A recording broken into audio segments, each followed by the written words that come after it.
sembah Kau Rajaku, sebab mulialah nama-Mu. Ku sembah Kau Tuhanku, sebab kasih-Mu bagiku.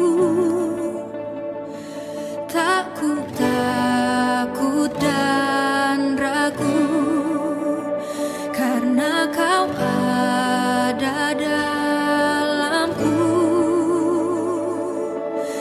Kan ku nyatakan kebesaran-Mu, ku saksikan di setiap nafasku.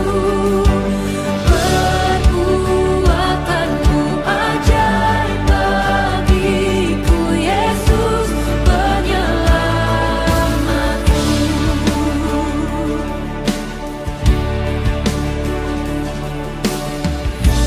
Ku sembah Kau Rajaku, sebab mulialah nama-Mu. Ku sembah Kau Tuhanku, sebab kasih-Mu bagiku. Tak ku takut dan ragu, karena Kau ada dalamku. Kan ku nyatakan kebesaran-Mu, ku saksikan di setiap nafasku. Perbuatan-Mu ajaib bagiku, Yesus penyelamatku. Biar alam raya seisi semesta bertelut memandang-Mu, buat seluruh karya-Mu. Oh Yesus, Engkau Raja termulia. Biar alam raya seisi semesta bertelut memandang-Mu, buat seluruh karya-Mu. Oh Yesus, Engkau Raja termulia.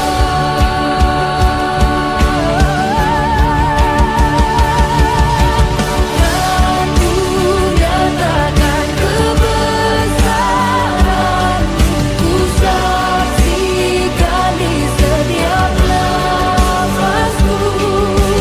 Perbuatan-Mu ajaib bagiku, Yesus penyelamatku. Ku saksikan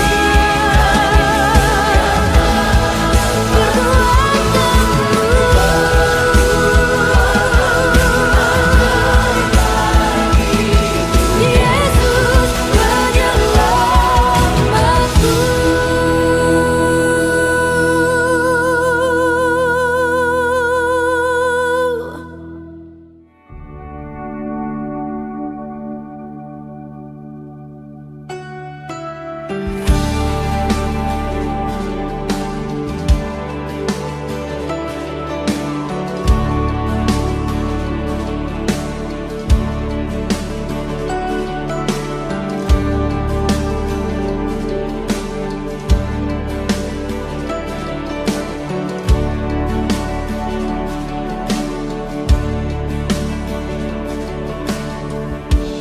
Ku sembah Kau Rajaku, sebab mulialah nama-Mu. Ku sembah Kau Tuhanku, sebab kasih-Mu bagiku.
Selamat pagi saudara yang terkasih dalam Kristus. Marilah kita memulai kebaktian kita saat ini dengan sikap berdiri. Silakan mengambil waktu teduh untuk mempersiapkan hati untuk beribadah.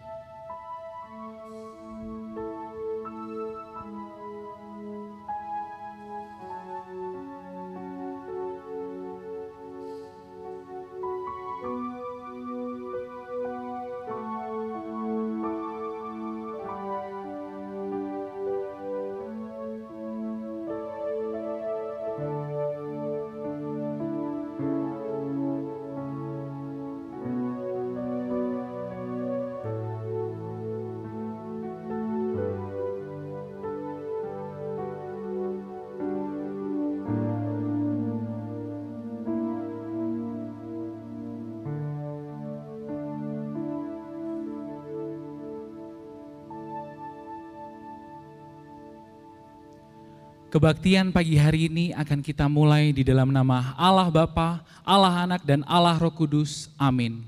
Mari kita membaca bacaan bertanggapan. Ingatlah hal-hal yang dahulu dari sejak purbakala, bahwasanya akulah Allah dan tidak ada yang lain, akulah Allah dan tidak ada yang seperti aku. Yang memberitahukan dari mulanya hal yang kemudian dan dari zaman purbakala, apa yang belum terlaksana, yang berkata, keputusanku akan sampai dan segala kehendakku akan kulaksanakan. Dia Allah satu-satunya Tuhan yang layak menerima pujian dan sembah. Untuk itu sama-sama kita mau masuk lebih dalam lagi. Untuk kita memulai ibadah kita pada pagi hari ini, kita naikkan satu pujian, nyanyi dan bersoraklah.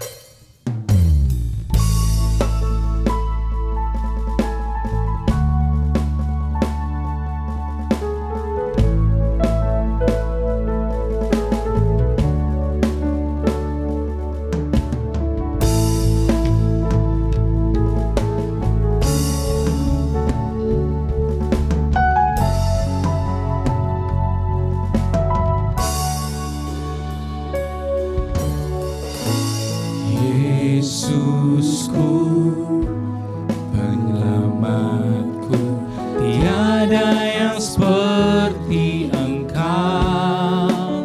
Setiap hari ku memuji keajaiban kasih-Mu. Penghibur, pelindung, menara kekuatan, biarlah semua yang bernafas tak berhenti menyembah. Nyanyi dan bersoraklah, nyanyi dan bersoraklah bagi Dia.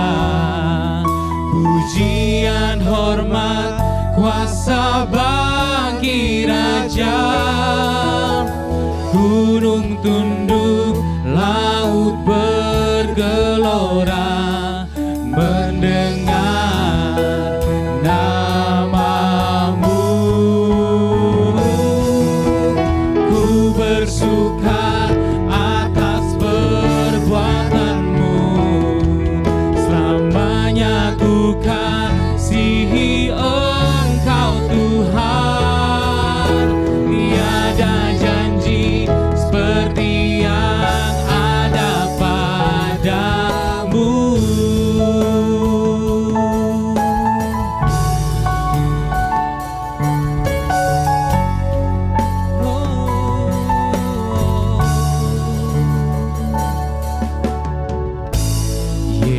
Yesusku, penyelamatku, tiada yang seperti Engkau.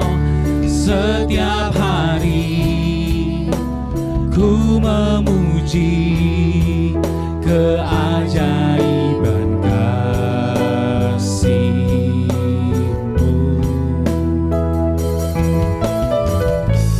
Penghibur, pelindung, menara kekuatan,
katakan, ku kagum hormat akan Engkau. Ku kagum hormat akan Engkau. Ku kagum hormat akan Engkau. Kau Allah yang layak dipuji. Ku kagum hormat akan Engkau. Ku kagum hormat akan Engkau. Ku kagum hormat akan Engkau.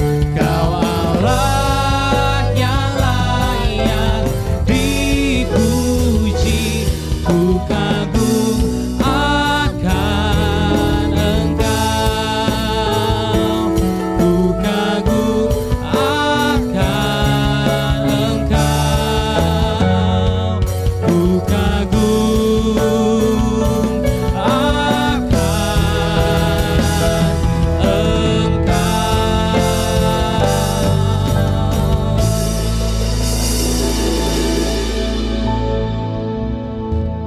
Mari sama-sama kita berdoa. Bapa dalam sorga, kami sungguh ucap syukur Tuhan kalau pada pagi hari ini Engkau masih memperbolehkan kami Tuhan untuk kami bersama-sama bersatu untuk kami beribadah pada pagi hari ini. Terima kasih Tuhan, terima kasih Bapa, walaupun kami hanya lewat online Tuhan, tapi kami sungguh yakin dan percaya bahwa urapan-Mu dan hadirat-Mu tidak akan berkurang untuk setiap kami yang mengikuti ibadah pada pagi hari ini. Ampuni setiap dosa-dosa kami Tuhan yang telah kami perbuat, yang kami sengaja maupun tidak sengaja Tuhan. Biarlah Tuhan pengampunan yang sempurna yang hanya daripada-Mu menjadi bagian dalam setiap kehidupan kami Tuhan. Terima kasih Tuhan, terima kasih Bapa. Kami siap memulai ibadah kita pada pagi hari ini hanya dalam nama Tuhan Yesus. Amin. Puji Tuhan, saudara sekalian boleh duduk kembali. Firman Tuhan berkata, dialah yang mengubah masa dan waktu, dialah yang mengangkat raja dan memecat raja, dialah yang memberi hikmat kepada orang-orang bijaksana dan akal budi diberitahukannya kepada orang yang berpengertian. Dialah yang menyingkapkan hal-hal yang tidak terduga dan tersembunyi, dia yang memberitahukan apa yang ada di dalam gelap dan terang ada bersama-sama dengannya. Wow, dialah Raja Allah yang luar biasa, dia besar namun dekat dengan kita. Sama-sama kita menaikkan pujian di hadapan kemegahan-Mu.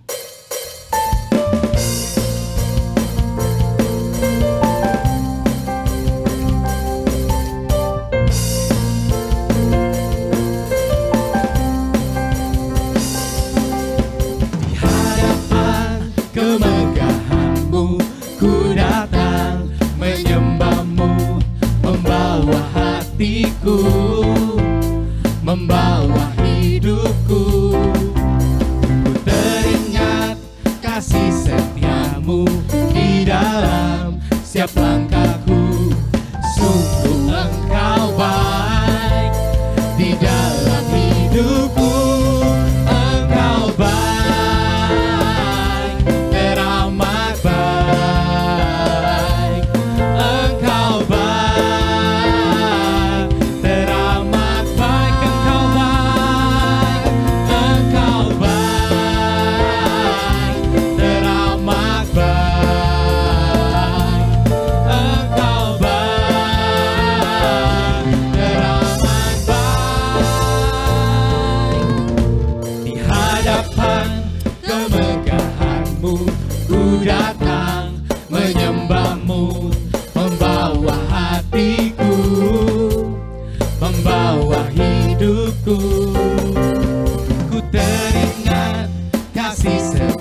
pada hari ini jika kamu mendengar suaranya, janganlah keraskan hatimu seperti dalam kegeraman. Demikianlah Daud mengingatkan umat Tuhan agar menerima dan mentaati firman Tuhan yang berkuasa menolong dan menyelamatkan hidup kita. Mari saya undang untuk kita lebih dalam lagi, kita mau memulaikan, kita mau masuk dalam hadirat Tuhan untuk kita mendengarkan firman Tuhan. Mari kita angkat satu pujian, Lingkupiku.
Mari kita berdoa sebelum merenungkan firman Tuhan. Bapa dalam surga, kami mau mendengar firman-Mu. Kami mau belajar bersama-sama. Kiranya Tuhan menolong supaya kami tidak sekedar mengerti, tapi kami juga dapat memahami dengan sungguh-sungguh, lalu melakukan di dalam seluruh kehidupan kami. Dalam nama Tuhan Yesus Kristus kami berdoa. Amin. Teman-teman, hari ini tema kita adalah kedaulatan Allah. Nah, kedaulatan Allah yang seperti apa?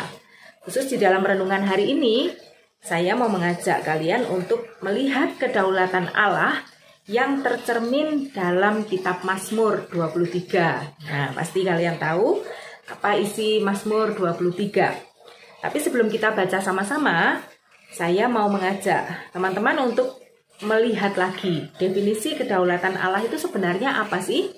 Nah, secara sederhana, kedaulatan Allah itu artinya Allah adalah pemegang kekuasaan tertinggi dan memiliki kesanggupan yang sempurna untuk mengatasi segala sesuatu. Nah, saya ulang ya. Allah adalah pemegang kekuasaan tertinggi dan memiliki kesanggupan yang sempurna untuk mengatasi segala sesuatu. Nah, nanti definisi ini akan kita cocokkan dengan Mazmur 23 yang sekarang akan kita baca bersama-sama. Ayo teman-teman siapkan Alkitabnya atau handphone kalian yang sudah ada aplikasi Alkitab. Kita membuka Mazmur 23. Ini adalah Mazmur Daud, teman-teman. Kita membaca bersama-sama. Tuhan adalah gembalaku, takkan kekurangan aku. Ia membaringkan aku di padang yang berumput hijau.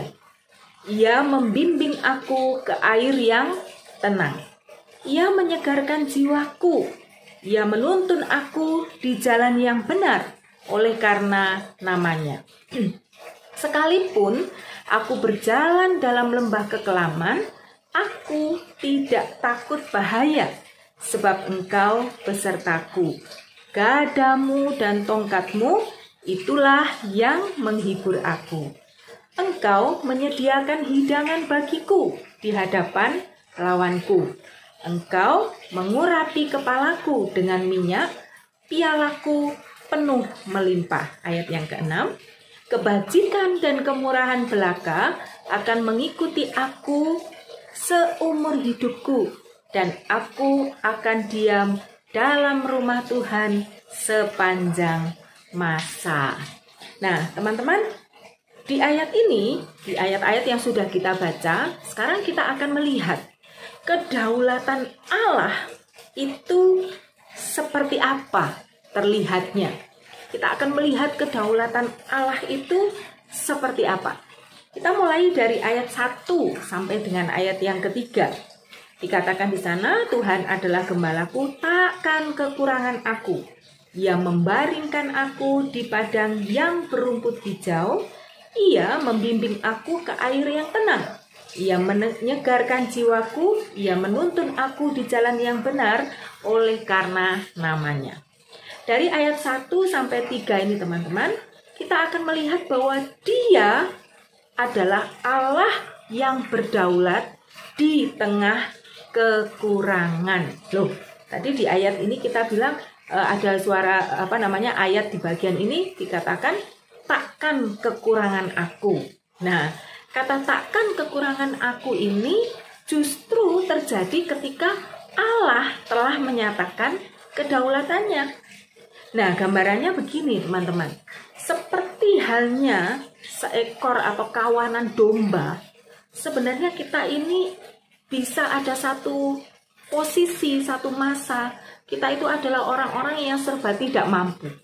Kita itu serba mengalami kekurangan.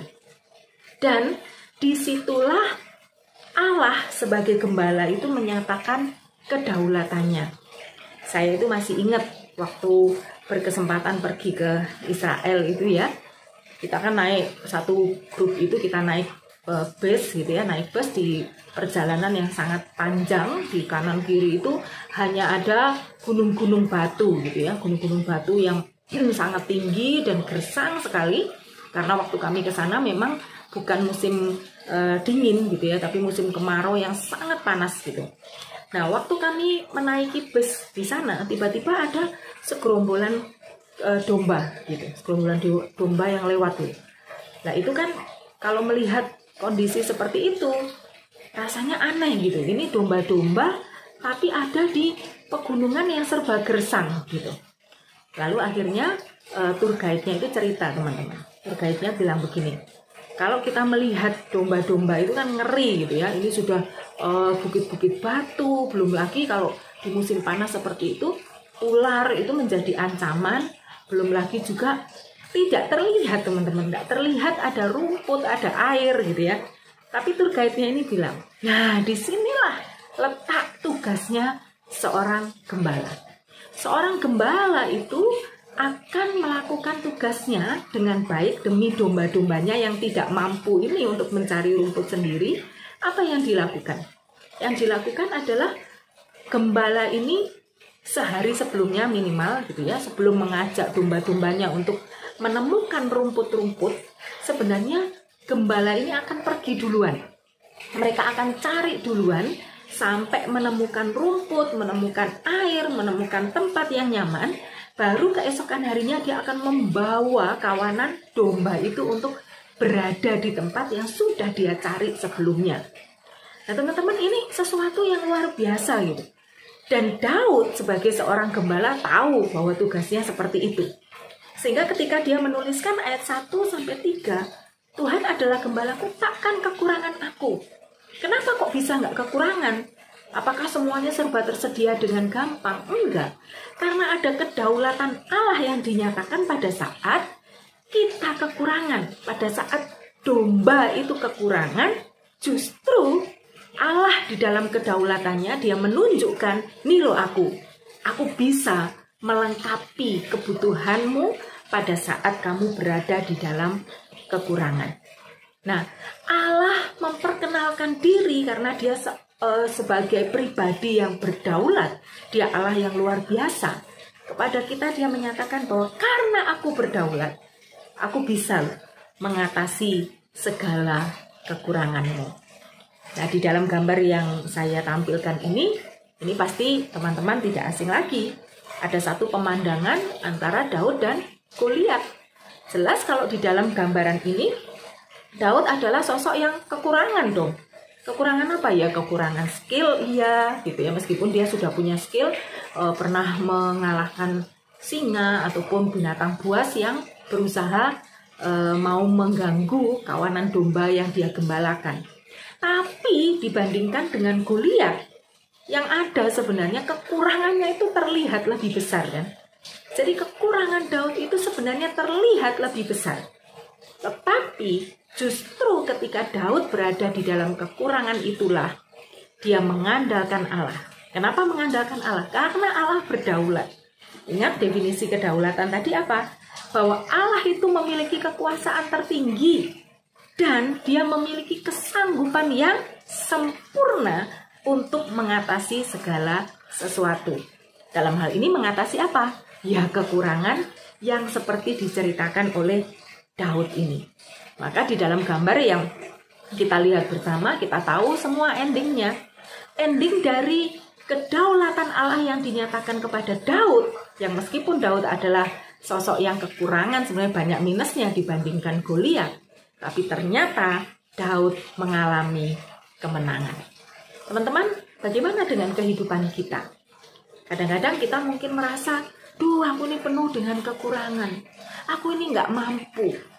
Pada saat kita merasakan hal seperti ini, itu kesempatan kita untuk mengenal Allah loh teman-teman. Allah yang apa? Allah yang berdaulat di tengah kekurangan kita. Tugas kita hanya mengerjakan yang kita bisa aja, yang bisa kita lakukan yang terbaik. Ya kayak Daud gitu. Daud pada saat menghadapi Goliat, dia tidak punya sesuatu yang bisa disejajarkan kekuatannya dengan Goliat. Tapi dia hanya mengerjakan bagian yang dia bisa kerjakan dengan sekuat tenaga. Dan selebihnya, kedaulatan Allah lah yang memimpin kehidupan Daud. Nah, itu yang pertama ya teman-teman. Dari Mazmur 23, kita mengenal kedaulatan Allah di dalam apa? Di dalam kekurangan. Ternyata sekalipun kita berada di dalam kekurangan, Allah sanggup loh melakukan segala sesuatu untuk menolong kita di dalam kekurangan itu. Dan Tuhan nolongnya dengan apa? Karena dia berdaulat. Dengan sempurna. Nah, sekarang kita akan melihat yang kedua. Masih di dalam Mazmur 23 ini teman-teman. Mazmur 23 ayat yang keempat sekarang. Sekalipun aku berjalan dalam lembah kekelaman. Yang kedua ini kita akan mengenal Allah Allah itu siapa? Allah adalah Allah yang berdaulat di tengah kecuraman. Kalau yang pertama tadi di tengah kekurangan. Allah berdaulat, sanggup melakukan bagiannya dengan sempurna. Sekarang kecuraman ini merujuk kepada dosa.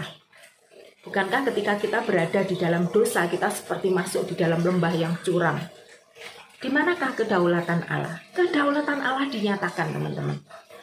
Daud menuliskan hal ini, menuliskan Mazmur ini bukan tanpa dasar, bukan tanpa pengalaman. Pengalaman Daud sebagai seorang yang awal sebagai raja, baru diurapi, masih lebih banyak berkutat dengan kambing domba, dia punya pengalaman. Allah itu menyatakan kedaulatannya.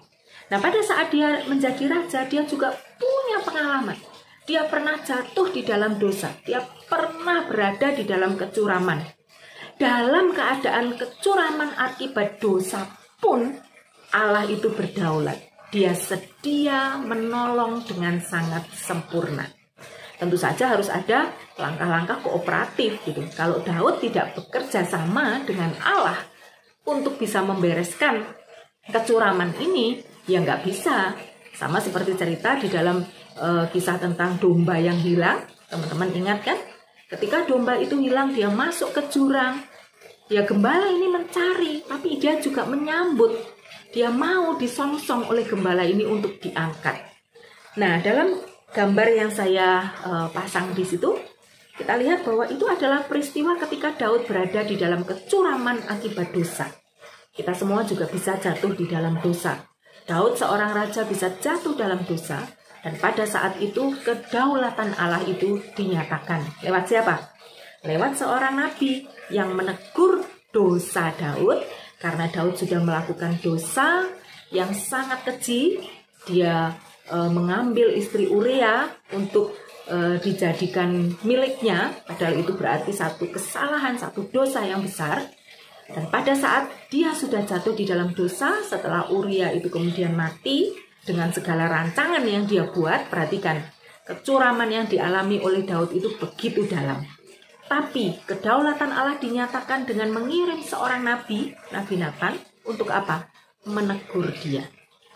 Seringkali kedaulatan Allah itu bisa ditunjukkan dengan cara apa, teman-teman? Teguran. Pada saat kita mengalami kesalahan, kita jatuh di dalam dosa, lihatlah bahwa ketika ada teguran yang datang, kritikan yang datang, lihatlah ini sebagai kedaulatan Allah. Dan ketika kita mau merespon itu dengan positif, dengan sikap yang baik, maka kita akan mengalami bagaimana Tuhan bekerja di dalam kedaulatannya untuk menolong kita keluar dari lembah yang curam. Sehingga kita akan juga bisa berkata seperti Daud, sekalipun aku berada di dalam lembah kekelaman, aku tidak takut bahaya. Karena apa? Tuhan besertaku. Tuhan yang mana? Tuhan yang berdaulat untuk menolong kita di tengah kecuraman. Sudah ada dua ya. Yang pertama tadi di tengah kekurangan. Yang kedua di tengah kecuraman. Sekarang kita melihat ayat yang kelima. Ayat yang kelima, kedaulatan Tuhan itu kita lihat ketika dia berdaulat di tengah kecurangan. Nah, mirip-mirip ya. Yang pertama kekurangan, kecuraman, dan kecurangan. Teman-teman, di bagian yang ketiga ini mengingatkan, hidup kita ini kan nggak selalu aman. Bahkan ketika kita sudah berbuat baik sama orang, kita bisa loh dicurangi orang lain. Artinya apa? Kita bisa saja sewaktu-waktu menghadapi musuh. Musuhnya bisa macam-macam. Tapi Allah itu berdaulat pada saat kita bergumul menghadapi musuh. Yang luar biasa di ayat yang kelima itu, teman-teman, ditulis apa di sana? Engkau menyediakan hidangan bagiku di hadapan lawanku. Ini kedaulatan Allah, teman-teman. Allah bisa kok. Sekalipun kita sedang dimusuhi banyak orang, Allah bisa menolong kita. Sehingga kalau kita bisa makan di hadapan lawanku, artinya sebenarnya apa? Kita itu berada di dalam posisi yang menang. Kita bukan sebagai orang yang kalah, sebagai pecundang, bukan.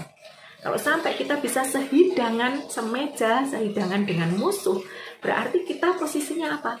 Kita memang punya musuh. kita mungkin dibenci, tapi kita tetap menjadi seorang yang menang. Kenapa? Ya karena Allah berada di pihak kita. Nah tentu saja seperti yang di gambar ini menceritakan tentang Daud juga pernah kok punya musuh, bahkan yang memusuhi adalah Saul gitu, karena iri, kita tahu kisahnya itu.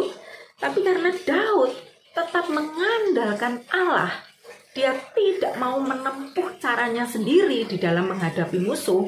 Kalau punya musuh itu kita bisa tergoda untuk menangani sendiri, menggunakan emosi kita, kemarahan kita.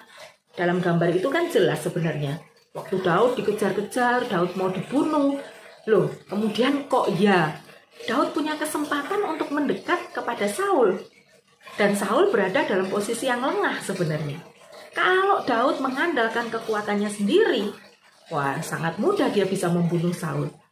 Tapi Daud mengatakan, aku tidak akan menyakiti orang yang diurapi Tuhan. Kata-kata ini sebagai tanda bahwa Daud itu mengandalkan kedaulatannya Allah. Karena Allah yang diandalkan untuk bekerja di dalam hidupnya Daud, justru Daud itu menjadi seorang yang dimusuhi, tetapi mengalami penghormatan atau kehormatan gitu ya. Karena Daud, sekalipun dia punya kesempatan untuk membalas, dia tidak gunakan. Dan justru itu menjadi nilai lebihnya si Daud. Nah teman-teman, bagaimana sih supaya kita ini supaya kita bisa mengalami kedaulatan Allah di dalam kehidupan kita. Supaya ketika kita mungkin sedang kekurangan, kita sedang mengalami kecuraman karena jatuh dalam dosa, atau kita sedang mengalami kecurangan karena dimusuhi atau tidak nyaman karena perlakuan orang lain. Bagaimana supaya kedaulatan Allah itu bisa kita rasakan?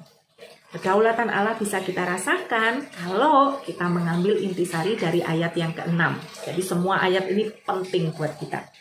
Di ayat yang ke-6 dikatakan, aku akan diam dalam rumah Tuhan sepanjang masa. Ini memang beberapa arti gitu ya maknanya. Tapi salah satu pesan atau maknanya bagi kita adalah hanya orang yang memiliki persekutuan erat dengan Tuhan yang akan menikmati kedaulatan Allah secara penuh. Ada yang dikhawatirkan dalam hidup ini kalau kita bergantung kepada Tuhan? Tidak perlu. Asal kita sungguh-sungguh takut akan Tuhan, bergaul akrab dengan Tuhan. Sudah, kita mau berada dalam kekurangan kita berada dalam kecuraman atau di dalam kecurangan, Allah pasti akan bertindak secara sempurna di dalam kehidupan kita. Teman-teman, sebagai penutup saya mau kesaksian. Bulan November yang lalu, singkat aja ya, November yang lalu tahun 2020, saya dan keluarga saya mengalami satu peristiwa yang tidak menyenangkan karena kami sekeluarga terpapar COVID-19 gitu. Dari kami berempat, yang paling parah itu saya dan suami saya, sehingga harus masuk ke rumah sakit selama 10 hari, dan di masa itu benar-benar sangat berat gitu. Nah teman-teman, kalau dipikir-pikir gitu ya, kami itu begitu kena langsung parah gitu. Parah, saya kena di paru-paru, di liver, suami saya kena di lambung gitu ya, sampai saturasi oksigen suami saya juga turun gitu. Kenapa kok kami bisa kena? Kami bisa kena karena ada satu kecurangan yang sudah dilakukan orang lain, bukan kami. Karena kami sangat ketat dengan protokol kesehatan, tapi ternyata ada orang yang sudah tahu dia sakit, dia sudah terpapar, tapi dia melanggar gitu. Dan akhirnya berinteraksi dengan kami tidak tahu, dan kami akhirnya jadi korban. Tapi di dalam kondisi seperti itu, Mazmur 23 ini benar-benar sangat-sangat nyata dalam kehidupan kami. Tuhan menyatakan kedaulatannya. Tuhan menyatakan kedaulatannya dengan memberikan pertolongan itu yang nggak terduga sama sekali. Pada saat kami berada dalam lembah kelam gitu, karena kami ada di rumah berempat, semua terkapar, gak ada yang berani mendekat. Kami benar-benar terkapar yang saling membutuhkan pertolongan, tapi tidak bisa saling menolong. Karena semua sakit, semua kondisinya cukup parah gitu ya. Yang paling parah adalah saya dan suami saya. Tapi dalam kondisi seperti itu, Tuhan menyatakan kedaulatannya itu dengan cara yang tidak terduga gitu. Salah satunya adalah ketika kami kena gitu ya, ketika saya dan suami saya kena, anak saya yang besar juga cukup parah, Tuhan itu menyatakan kedaulatannya, dia bisa bertindak dengan sempurna. Tuhan tahu bahwa kami berdua membutuhkan pertolongan. Jadi Tuhan menyembuhkan dulu anak saya yang pertama itu, meskipun masih positif, tapi dia diberikan kekuatan ekstra. Sehingga dialah yang membawa kami ke rumah sakit. Karena kalau enggak, siapa yang bawa? Belum lagi pertolongan-pertolongan lain. Misalnya dalam kedaulatannya, Tuhan itu mempersiapkan anak saya yang kecil untuk bisa menghadapi sakit ini. Jadi anak saya yang kecil itu adalah anak yang susah makan dari kecil. Tapi entah kenapa, sejak masa pandemi, beberapa bulan sebelum kami kena, dia itu bisa makan itu banyak, dia senang olahraga, sesuatu yang sebenarnya tidak pernah ada di dalam dirinya. Tapi Tuhan tahu, semuanya ini dipersiapkan untuk kebaikan kami. Sehingga begitu saya kena, suami saya kena, kemudian ke anak saya yang pertama, anak yang kedua ini juga kena, tapi tidak separah kami. Karena nilai virusnya itu masih tergolong rendah yang menyerang dia. Sehingga nilai CP-nya tinggi dan dalam waktu yang tidak lama dia bisa pulih.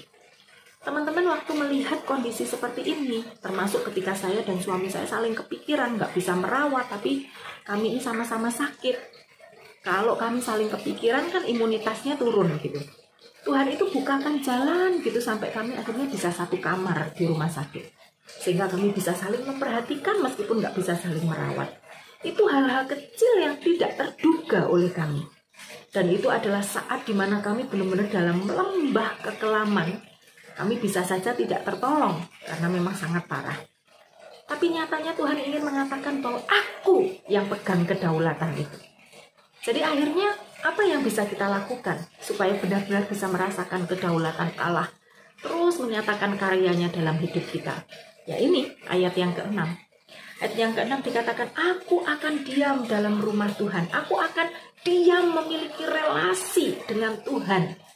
Supaya apa? Dengan relasi bersama dengan Tuhan itu, teman-teman, kita akan sungguh merasakan kedaulatan Allah itu sangat sempurna.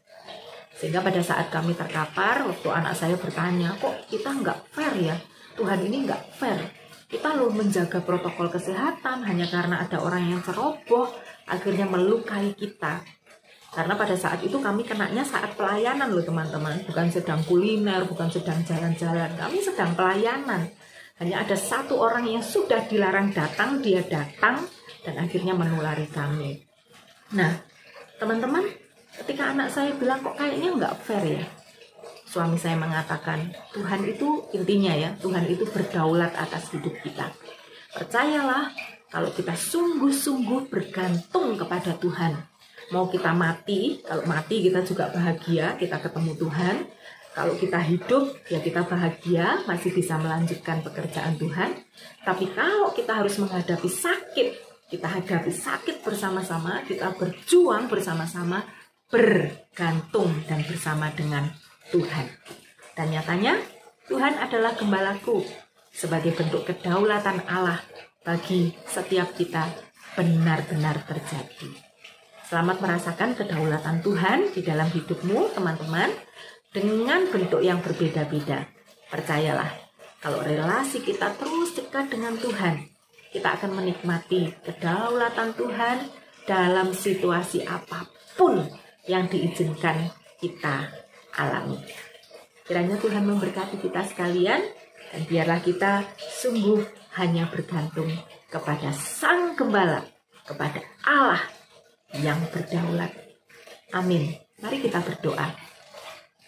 Tuhan Yesus, kami bersyukur karena kami mengenal Allah yang berdaulat melalui kitab Mazmur 23 ini. Tolonglah supaya kami belajar untuk memiliki hati yang terus berelasi intim dengan Engkau, terus mencari kebenaran firman-Mu, terus mencari Engkau di dalam kehidupan kami. Sebab dengan cara seperti itu sebenarnya kami membuka diri kami seluas-luasnya untuk Tuhan yang berdaulat itu bekerja sempurna bagi kehidupan kami. Entahkah pada saat kami sedang mengalami kekurangan, entahkah pada saat kami mengalami kecuraman, ataupun ketika kami diperhadapkan kepada kecurangan-kecurangan yang ada di dunia ini. Kami percaya kedaulatan Tuhan akan terus kami nikmati. Dalam nama Tuhan kami Yesus Kristus, kami berdoa dan bersyukur. Amin. Tuhan Yesus memberkati. Teman-teman, saya mengajak kita untuk berdiri.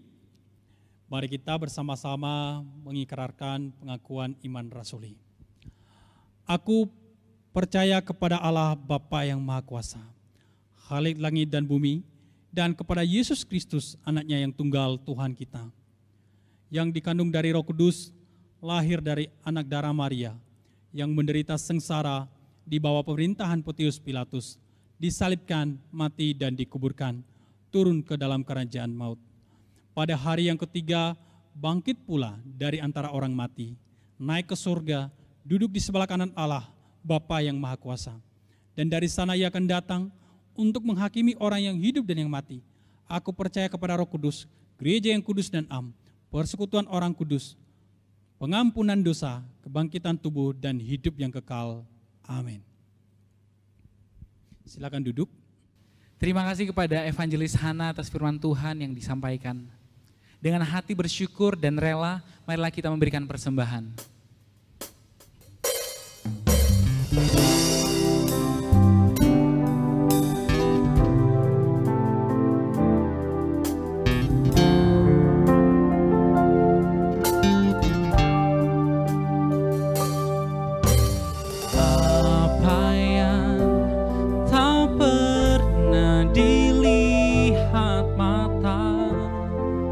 Tuhan sediakan, oh, tak pernah ku melihat orang yang benar meminta-minta. Kau luar biasa, tiada kata yang dapat ku lukiskan selain sembah, sujud kepadamu. Kau luar biasa, Tuhanku yang berkuasa mengadakan yang tidak ada menjadi ada atas hidupku.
Teman-teman, mari kita kembali berdiri, kita mengucap syukur atas kebaikan Tuhan dan kita juga bersyafaat kepada Tuhan.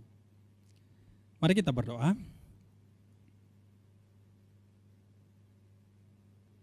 Tuhan, pagi hari ini kami boleh bersyukur. Kami boleh memberikan persembahan kepada Tuhan. Di tengah-tengah kehidupan yang tidak mudah, yang penuh dengan tantangan dan kesulitan, berkat-Mu masih cukup bagi kami. Baik kesehatan maupun berkat-berkat jasmani, dengan segala pekerjaan, usaha, dan juga apapun yang kami upayakan, Tuhan terus memberkati. Dan kami bersyukur pagi hari ini boleh memberikan persembahan. Biarlah persembahan ini boleh menyenangkan dan memuliakan Tuhan dan menjadi alat bagi perluasan kerajaan-Mu di muka bumi ini ya Tuhan. Berkati tangan-tangan yang sudah memberi, bahkan yang masih belum memberi, biarlah berkat-Mu melimpah atas mereka ya Tuhan. Terima kasih ya Tuhan, terima kasih. Kami juga berdoa untuk orang tua daripada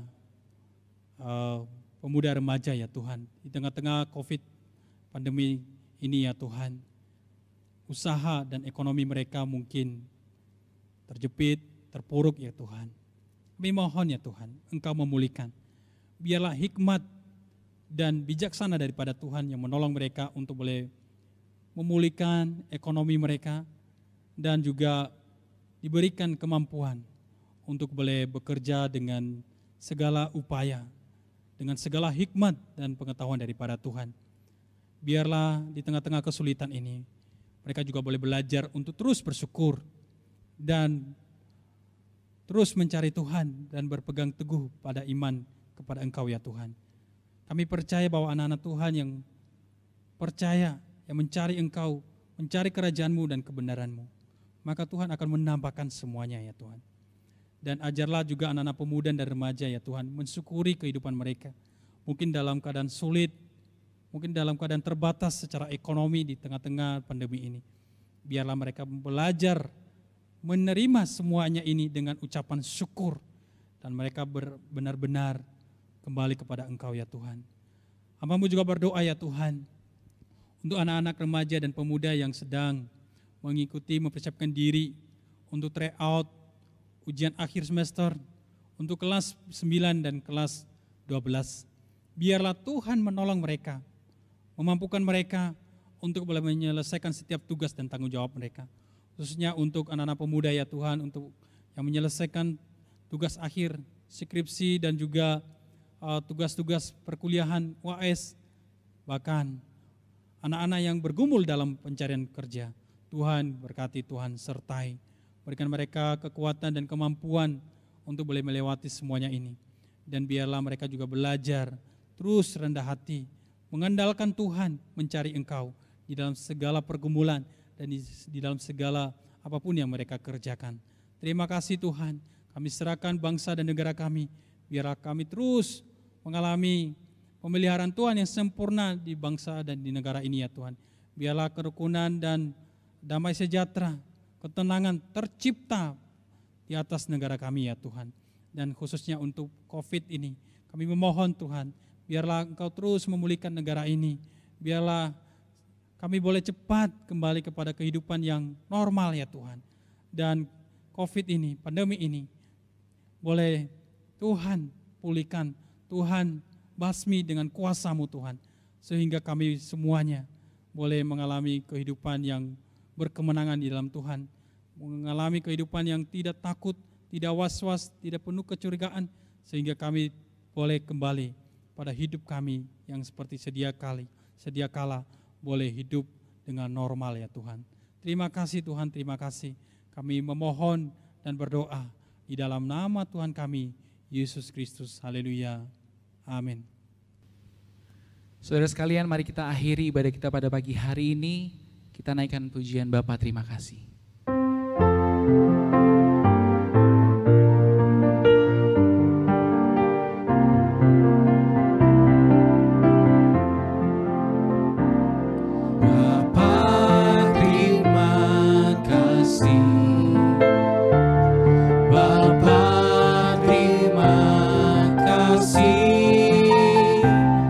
Bapa di dalam surga,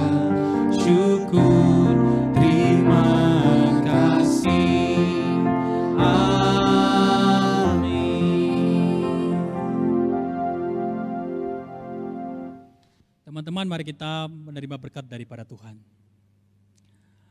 Kasih Allah yang sempurna dan anugerah dan keselamatan dari Tuhan kita Yesus Kristus, penyertaan, bimbingan, dan pertolongan dari Allah Roh Kudus menyertai kita untuk menjadi pribadi-pribadi yang berbuah, yang boleh menjadi berkat bagi orang lain, dan boleh menjadi kemuliaan bagi nama Tuhan. Mulai dari sekarang sampai selama-lamanya. Amin. Saat teduh, selamat hari Minggu, Tuhan Yesus memberkati kita semua. Amin.